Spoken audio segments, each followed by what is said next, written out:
Hey guys, Bob Fernger back, and I'm talking about manifesting. And so I know, you know it, I know it. You're probably skeptical. You probably think this is voodoo. I did. I watched The Secret 20 years ago and thought, yeah, right. I had read Think and Grow Rich by Napoleon Hill, but I read it as maybe that applied to back then. Then I started reading The Science of Becoming Rich. Then I started looking for, okay, well, why not give it a shot? Why not get everything I want? So why not believe? Why not choose to believe? Isn't faith like just choosing to believe? And so I chose to believe. And so in order to fuel that belief, you've got to have some mechanical things you're doing so things stay right in front of you. Early on, one of my mentors talked about, and I'm not even sure he was into The Secret and manifestation and reticular activating systems. He was just into being successful. And a lot of people tend to do this stuff without even really thinking about it. So he was, talking on stage at this big event, and he said, I have my goals right there on my visor in my car. So I flip it down, read my goals, as often as I can. Wow, that guy's he's doing really well. He's making a lot of money. He's made millions of dollars in our industry. That's what he does. I can do that.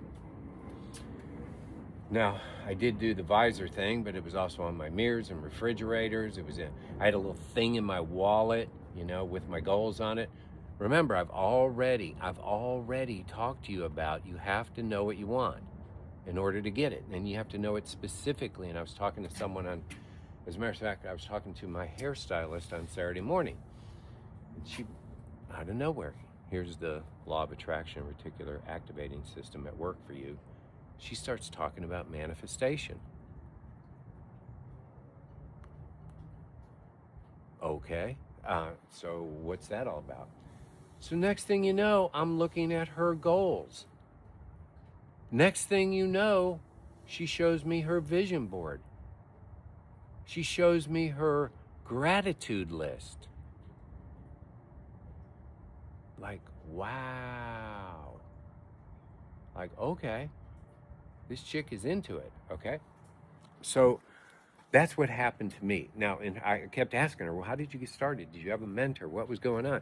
And what I'm sharing with you today is I think there's some mechanical things you need to do. You just can't say, I want this by this date for this reason, because your brain's going to get eaten up. Spend 5 minutes on Twitter, you'll forget you even have goals. The world is horribly negative. People are horribly negative, and a lot of them are really good at packaging it like, oh, it's just for your good. So you've got to overcome that. So here are the things I have done and done consistently for the last, I guess, probably close to 25 years now. Number one, I do have written goals, and they're specific, and they definitely have a purpose behind them, and they definitely have a goal date. Next, I know my purpose. I know why I'm on the planet Earth. Now, that has changed over time, and it's really not difficult. What's really, really, really important to you? In my case, my purpose is I have 2 young children, right? 4 and 1. Now, I've climbed the mountain before several times to get to the top of that mountain. I'm climbing a new mountain. And so my purpose is them to continue to make sure they lead an above average life, not to give them things that turns me off, but to give them an above average life. Why can't my kids have the best schooling? Why can't my kids, instead of talking about geography, get on a private plane and go experience geography and history? Why not? It's my life. I want to get what I want. And I've talked to you about that, right? So knowing what you want. I mean, don't you know what you want? You might say, I want to be out of debt, but I don't think that's really someone's purpose.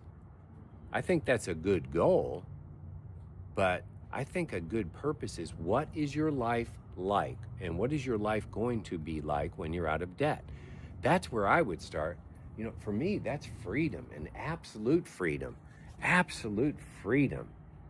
That's the way I look at getting out of debt and financial things. No telling what that was. So, another thing is vision boards. We still have 5 or 6 vision boards in our house. We have goals. We have things posted up here and there and reminders everywhere you go.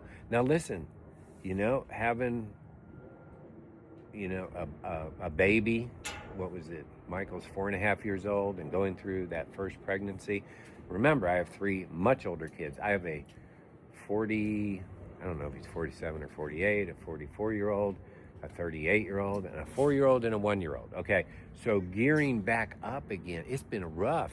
Not rough in a negative sense, just the reality of raising 2 small kids. And so like keeping my head in the game and, fighting through all of that. Now we're like into the manageable phase of kids, right?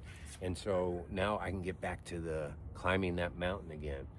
So new vision boards will be popping up, new reminders, new things. But those 2 kids, that's why I believe God's got me still on the planet. That's why I married that beautiful woman, Carolyn, was for those kids. And by the way, I believe I manifested Carolyn. I believe everything in my life was already in my brain. That's what I've manifested in my life. And so now I got to, when you're distracted by raising really young kids who are waking you up in the middle of the night and having these various coughs and colds and falling down and needing attention and wanting to play, and it's hard to stay in the game. I understand it. I'm empathetic for you folks in that role. But man, I got to do this. I believe that God has kept me alive to fight this battle, and I'm going to do it. And I'm going to do whatever it takes in my human world to get them to Jesus. That's my number one goal. And then to produce 2 adults that are great, great citizens. And I plan to be around for all that. So that's my purpose, right? So I've got to be reminded by vision boards. I've got to listen to good things. So in a few minutes, Michael and I'll head off to the gym. And I will have on a podcast, and I will listen to that podcast. My First Million, by the way, guys, great podcast to listen to. But I'm also in real estate, so I listen to various people in real estate, like Rob Built and David Green and that group of folks. What's his name? It'll come to me in a minute. David Kiyosaki, or Kiyosaki's friend. In real estate. So I listen to these real estate guys. What? Because, see, real estate is one of my really, really, really, really big goals. That's one of my legacy things. My children, our businesses, real estate, and whoever I can help get to Jesus Christ. So I have all these things I do every single day. Now, how does that all get started? On my knees, thanking God. I spend as much time as I can every day. Thank you, God. Thank you, God. We hadn't had rain around here in about 3 weeks. We had this incredible weekend. Carolyn and we celebrated our birthdays together at one of those Brazilian steak restaurants. Excellent experience. It's pouring down rain. We were joyful. Yesterday we have church in the morning, and then we have our Christmas play at church, and then we're going to go see lights last night. Guess what? It's pouring down rain, and so we have all these challenges, but we still want to be joyful and thankful and grateful. I'm going to give you one last thing to be grateful for. I'm going to talk to you more about manifestation in coming videos, but man, you need to be grateful to be in America. We're not perfect, but I want you to take a really good look at Europe, Australia. I mean, maybe some parts of Asia are okay. Africa, I love Africa. Been there 3 times. They kill us Christians regularly over there. So here's the deal. You live in America. And these people who chant against us, these people who hate us, these people who come here and then hate on our country, that's not okay. America, and we can make it better and better and better. And I think we are right now. So one of the things I'm thankful for every day, well, 2 of the things. Number 1 is America. Number 2 is the Constitution. You cannot expect to live a fulfilled life in this land, and curse it. I don't think that works out. I don't think it works out at all. I think it works against you, and I think you're evil to say this land and curse it all the time and think you're going to live a good life. That's me. God bless. Have a great day.